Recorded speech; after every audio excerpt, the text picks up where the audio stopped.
Hi everyone, ಅಸ್ಸಲಾಮು ಅಲೈಕುಮ್. Welcome back to ಏನದು ವಿಡಿಯೋ. ಇವತ್ತು ನಾನು ಕೇರಳದ್ದು ಲೇಯರ್ಡ್ ಪರೋಟ ಯಾವ ರೀತಿ ಮಾಡೋದು ಅಂತ ಹೇಳ್ತೇನೆ. ಸೊ ವಿಡಿಯೋ ಸ್ಕಿಪ್ ಮಾಡದೆ ಕಂಪ್ಲೀಟಾಗಿ ನೋಡಿ. ಅದಕ್ಕೆ ಬೇಕಾಗುವಂಥ ಇಂಗ್ರೀಡಿಯೆಂಟ್ಸ್: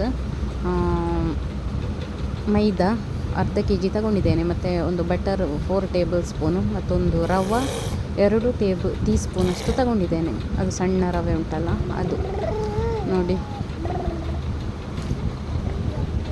ಅಂದರೆ ಅದು ಹಾಕಿದರೆ ತುಂಬ ಕ್ರಿಸ್ಪಿಯಾಗಿ ಬರ್ತದೆ. ಮತ್ತು ಶುಗರ್ 1 ಟೀ ಸ್ಪೂನ್, ಮತ್ತು ಕುಕ್ಕಿಂಗ್ ಆಯಿಲ್ ಯಾವುದು ಕೂಡ ಹಾಕ್ಬೋದು, ಮತ್ತು ಸಾಲ್ಟು ಇಷ್ಟು ತಗೊಂಡಿದ್ದೇನೆ.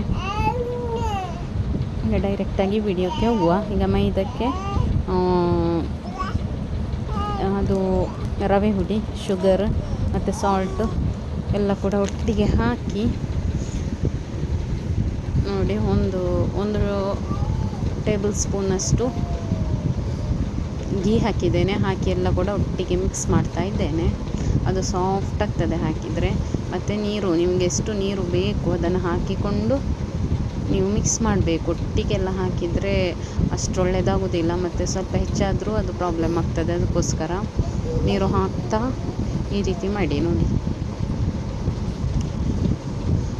ಈಗ ಹಿಟ್ಟು ರೆಡಿಯಾಗಿದೆ, ಇಷ್ಟು ಸಾಫ್ಟಾಗಿ ಬಂದಿದೆ. ಈಗ ಅದರ ಮೇಲೆ ಆಯಿಲ್ ಉಂಟಲ್ಲ, ವೆಜಿಟೇಬಲ್ ಆಯಿಲ್ ಯಾವುದು ಕೂಡ ಆಗ್ಬೋದು, ಅದನ್ನು ಸವರಿ ಒಂದು ಗಂಟೆ ಆದರೂ ರೆಸ್ಟಲ್ಲಿ ಇಡಬೇಕು. ಈಗ ಇದನ್ನು ಮುಚ್ಚಿಡ್ತೇನೆ, ರೆಸ್ಟಲ್ಲಿ ಇಡ್ತೇನೆ.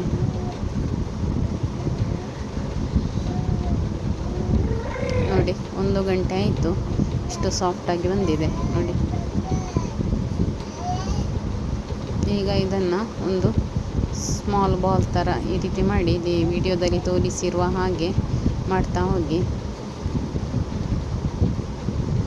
ಇದುವರೆಗೆ ನನ್ನ ಚಾನೆಲ್ ಸಬ್ಸ್ಕ್ರೈಬ್ ಮಾಡದವರು ಇದ್ದರೆ ದಯವಿಟ್ಟು ಸಬ್ಸ್ಕ್ರೈಬ್ ಮಾಡಿ, ಮತ್ತು ಲೈಕ್ ಮಾಡಲಿಕ್ಕೆ ಮರಿಬೇಡಿ.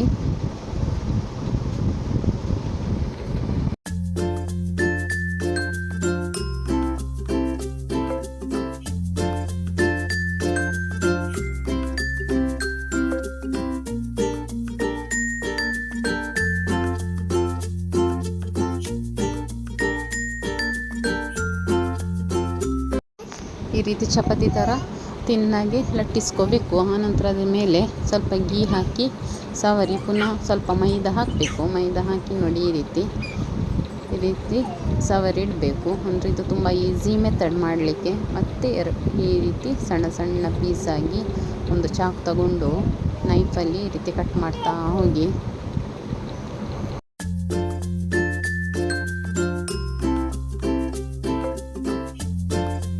ಕಟ್ ಮಾಡಿದ ನಂತರ ನೋಡಿ ಈ ರೀತಿ ಫೋಲ್ಡ್ ಮಾಡಿ.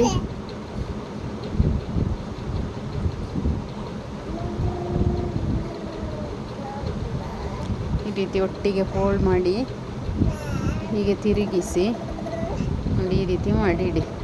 ಇದು ತುಂಬ ಈಸಿ ಮೆಥಡ್.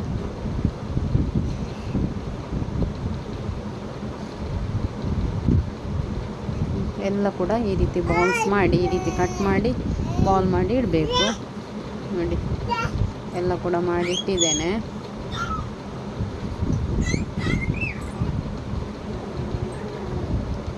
ಈಗ ಬೇಕು ಅಂತ ಹೇಳಿದರೆ ಸ್ವಲ್ಪ ಅದು ಬಾಲ್ಸ್ ಆದ ನಂತರ ಅದಕ್ಕೆ ಮೇಲೆ ಸ್ವಲ್ಪ ಆಯಿಲ್ ಹಾಕಿ ಮುಚ್ಚಿಡ್ಬೋದು. ಒಂದು 10 ಮಿನಿಟ್ಸ್, ಹಾಫ್ ಆನ್ ಅವರ್.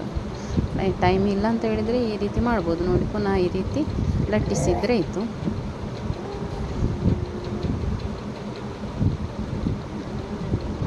ನೋಡಿ, ಈಗ ಒಂದು ಕಾವಲಿಯಲ್ಲಿ ನಾನ್ ಸ್ಟಿಕ್ಕು ಕೂಡ ತಗೊಳ್ಬೋದು, ಅಥವಾ ನಾವು ದೋಸೆ ಮಾಡ್ತೇವಲ್ಲ ಅದರಲ್ಲಿ ಕೂಡ ಮಾಡ್ಬೋದು ನೋಡಿ. ಈ ರೀತಿ ಸ್ವಲ್ಪ ಎಣ್ಣೆ ಹಾಕಿ ಅದರ ಮೇಲೆ ಸ್ವಲ್ಪ ಗೀ ಹಾಕಿ ಫುಲ್ ಸವರಬೇಕು. ಆಯಿಲ್ ಹಾಕಿದ ನಂತರ ಒಂದು ಮೀಡಿಯಮ್ ಫ್ಲೇಮಲ್ಲಿ ಇಟ್ಟು ಬೇಯಿಸ್ಬೇಕು. ಅಂದರೆ ಸ್ವಲ್ಪ ಬೇಯಬೇಕಲ್ಲ. ಅದಾದ ನಂತರ ಅದನ್ನು ತಿರುಗಿಸಿ ಹಾಕಿ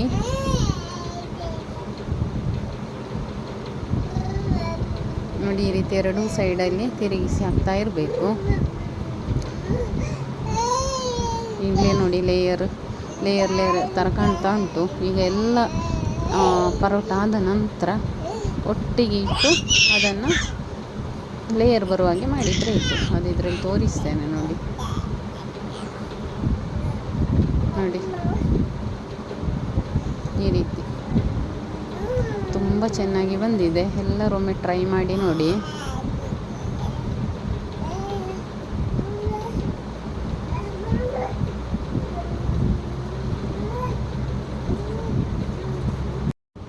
ಥ್ಯಾಂಕ್ ಯು.